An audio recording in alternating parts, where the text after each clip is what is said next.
Hello again. Do you know, a thought struck me. Now, it didn't hurt much, but I was thinking about language, about how people speak, the words they use, the phrases they use, and of course, when you're in Ireland, as I am, people assume people assume that you have the gift of the gab because there is this idea that the Irish can talk and talk and talk some more. They can keep talking for hours without basically using the same word twice. That is really a bit of an exaggeration. It's a stereotype, if you like. I've known Irish people whose conversation consisted of yes and no. At the same time, I met English people who never shut up. But if you don't have the gift of the gab, be you Irish or be you from Timbuktu or anywhere else, you can acquire it. Oh yes, you can get the gift of the gab. You can get the ability to talk and talk and talk. All you have to do is go down to the County Cork. You go about 8 miles outside of Cork City to Blarney Castle. And there you kiss the Blarney Stone. And once you've kissed the Blarney Stone, after you'll be talking for hours. You won't shut up at all. You'll just be talking and talking and talking away because now you will have the gift of the gab. The only thing the Blarney Stone gave me was vertigo, but I'll come to that in a moment. See, the story is that the Lord of Blarney was going to have his lands seized by Queen Elizabeth I. So he decided he would go and see the Queen, appeal to her, and so forth. But he wasn't very hopeful. He didn't think he'd probably succeed. But he met an old woman. Yes, there's always an old woman in these tales. And the old woman said, "Ah, there's a stone. There's a stone, and it does be up on the battlements of Blarney Castle. Now you go up there. You go up there, and you kiss that stone. And that will give you the gift of speech. And that will melt the heart of the Queen, so it will." But he went up, and he kissed the stone, and he saw the Queen, and yes, yes, she let him keep his lands. A wonderful story, total load of rubbish. But, as I say, I attempted to kiss the Blarney Stone many, many, many years ago. And you see, the way this is, you have the keep at Blarney Castle, and you have the battlements around the top. But there's the wall walk like this, and the battlements are actually projecting. They stick out a couple of feet all the way around, and there's corbels every so often that hold them up. And this gap, well, see, this gap was it formed part of the fun that you could have in the Middle Ages, because this allowed you to do all sorts of amusing, entertaining things, like pouring boiling oil or molten lead or something down on people down below, or dropping rocks down on them, shooting arrows, things like that. Part of the entertainment of living in the Middle Ages. But you see, the problem there is your wall walk, there are your battlements, but the Blarney Stone is down here at the bottom on the inside of the projection. So of course, if you are standing up here and you want to kiss it, well, obviously you have to be upside down. Now this entails you're being suspended by your ankles 100 feet up in the air in this little gap between the wall walk and the battlements. Now there are metal bars to stop you actually splatting on the ground. When when I was inverted and suspended by my ankles over this hole, um, it didn't really do much for my speech. For one thing, hundreds of thousands of people have kissed this thing. It's a bit discolored, and from a hygiene point of view, it scores very badly. And my lack of enjoyment of being in high places kicked in. The only words that came to my mind were words like help, get me the hell out of here, pull me up, I think I'm going to be sick, and the like. So my attempt to gain the gift of the gab through the Blarney Stone was a total failure.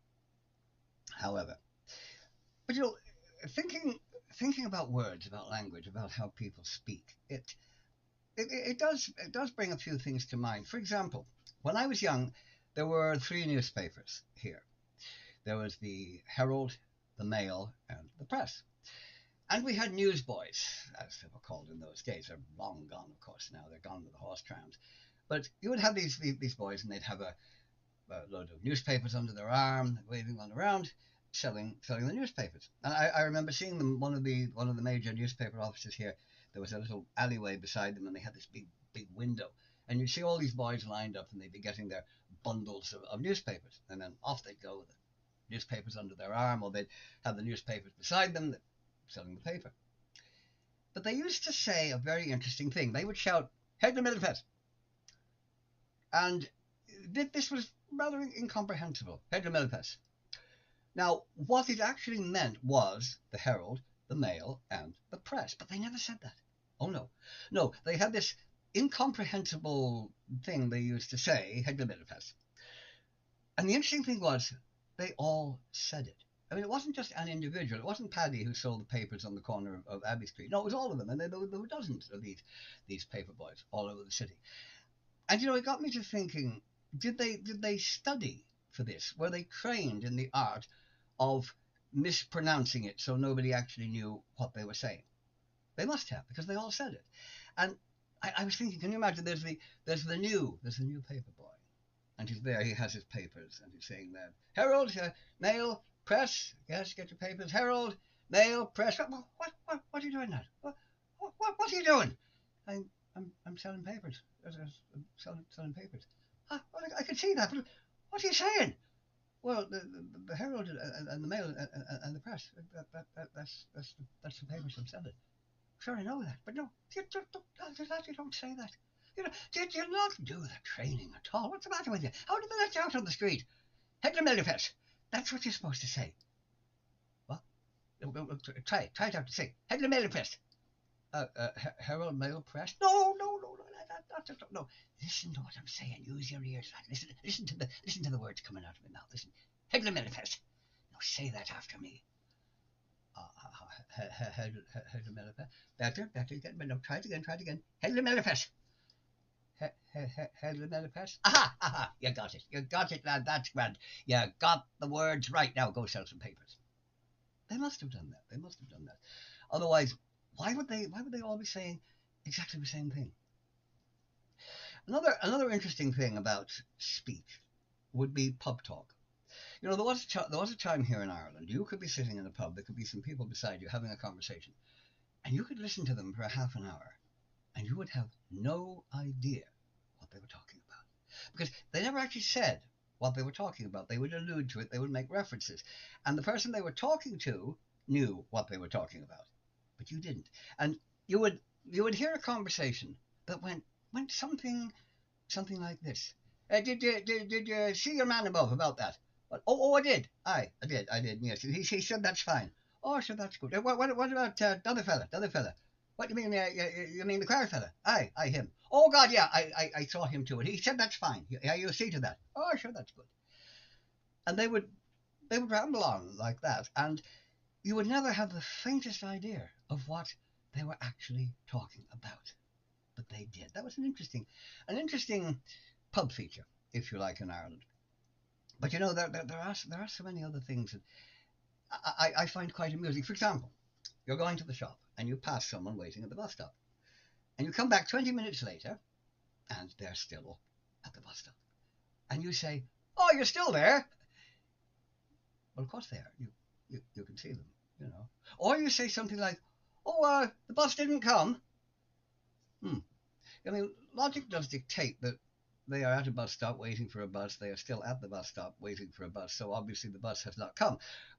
Why would you comment on that? It's been said to me a few times, and I was always tempted if somebody said, "Oh, you're still there, are you?" to say, no. You see, this is actually a holographic image being projected of me to answer you when you ask me the stupid question like that you just did. But yes, there are so many examples of quaintness, if you like, in Irish speech. For example, when Sir Roger Casement was arrested on Bannistrand, the police report of the time described Bannistrand as being a flat place with hills on it. Only in Ireland would you hear a description like that. Or a Dublin police report many years ago about a woman who was arrested for, as the constable told the judge, blackguarding the entire world at the corner of Capel Street. Again, I mean, can you imagine a police report, say, in New York, phrased like that? Very, very, very unlikely, You know, even some of the expressions used in art. For example, someone is going on a journey, and you wish them well by saying, "May the road rise ahead of you," which, of course, if it did, would mean you'd be going uphill, and the journey would be a lot harder. Yes, quite interesting. But one other thought, you know, I was when I was quite young. It was been in the 60s. I remember I was walking down the quays in Dublin, and you know there are a lot of accents which can be quite hard to understand, and I wasn't overly familiar with all of them at that time. I remember two men stopped me, and they said, "Can I tell us where the King's Station by?" My response to that inquiry was, "What?" And they said it again. "Can I tell us where the King's Station by?" Now, after several repeats, I caught the word Kingsbridge, which was the railway station where you got the train for Cork. Ah, Cork. That explained it. See, the people in Cork had quite an interesting accent. And they had a rather unusual habit of adding boy onto the end of things. So what they were actually saying was, "Can you tell us the way to Kingsbridge Station, boy?" So I said, "Ah, you're looking for Kingsbridge Station." "Yeah, we are. Yes, boy. Yes." "Ah, Kingsbridge Station, that way." But initially, I must say I had no more idea what they were saying than if they'd been a couple of aliens who just arrived from Altair 5. But you know, there are so many sort of interesting quirks and things about the way people speak in Ireland, the phrases that are used, traditional sayings, and so forth. And that's something I'll come back to again, because there is a whole world of interesting, unusual sayings and expressions, and much of it dating from the times when Irish people would be native speakers. They would speak Irish Gaelic, but they're talking in English, but they're thinking in the grammatical structure of Ireland. So sometimes what they said did come out just a little strange. You know, like a Frenchman may be talking in English but thinking in French might tell you that he was going to make the promenade when what he meant was he's going for a walk. So that is something I will come back to another time. But that I think will do for the this little sort of set of musings for the moment. So until next time, I will bid you goodbye. And indeed, may the road rise before you on your travels. Bye for now.